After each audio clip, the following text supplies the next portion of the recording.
Hello there, this is the Explicit Evolutionist. So, for my first video, I'm going to be taking a look at why the basic premise behind nearly all arguments against evolution is logically flawed and thus fundamentally pointless. Now, this is not to say that the arguments themselves are flawed, which they are, but we'll get to that in later videos. Rather, I'm taking a look at the why behind the argument. What purpose do they serve? This brings us to the basic question behind the arguments. Why do people argue against evolution? Personally, it's hard for me to understand myself.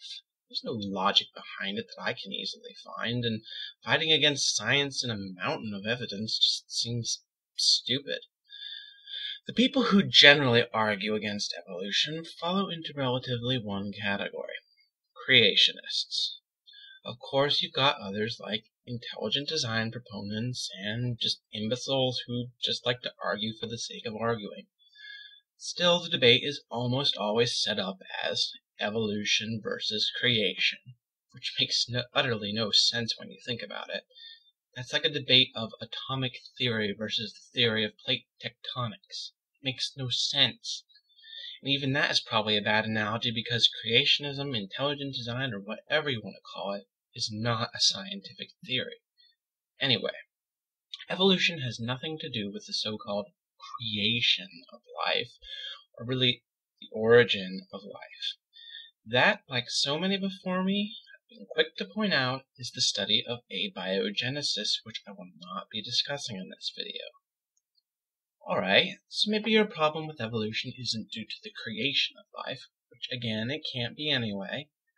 So perhaps your problem is with different species of life forming from others gradually over tracts of time. Perhaps you want to believe that life originated exactly as it is now and hasn't changed a bit from day one. Heck, maybe you even accept evolution as an ongoing process today, but not as a process from which current species originated from each other. What all these principles come down to is the fact that we as human beings want to consider ourselves unique and special above all other life itself. If you really believe this, you need to get off your high horse and accept the fact that we are just a part of life like any other organism. We live, we consume, we reproduce, and we die, just like all other life forms on this planet. Now, I'm not saying that there's nothing that makes us unique or special, if you must use that term.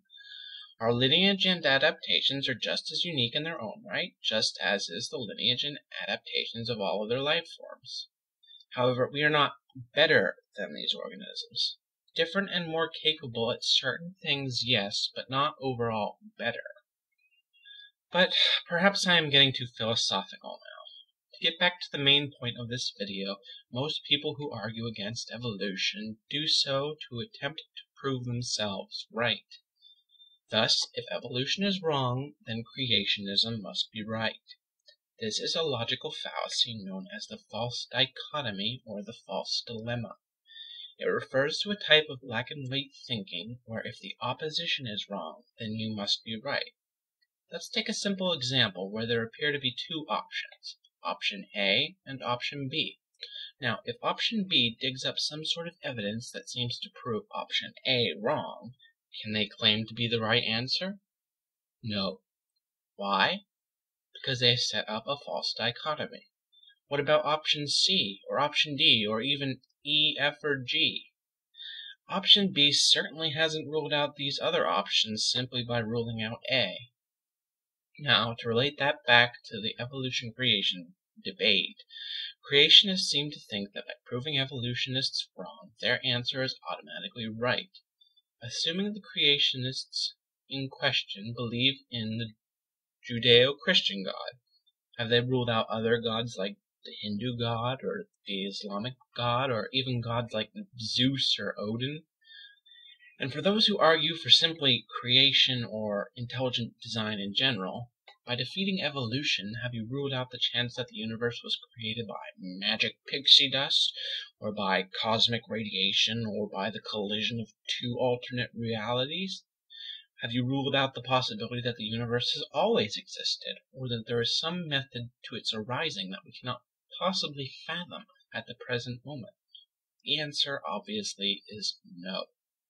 The only real dichotomy that can be set up in this argument is evolution versus not evolution, where not evolution encompasses anything remotely possible that isn't evolution. And really, what is the point of arguing for not evolution? It is pointless, and in doing so we are not any further to obtaining any sort of truth among the other infinite possibilities that you are actually arguing for. Arguing against evolution merely for the sake of arguing against evolution is pointless, stupid, and a waste of time and energy. Instead of arguing against evolution, why don't you try and make some arguments for your position? Wow, there's a novel concept. I'm the Explicit Evolutionist, asking you to think before you argue.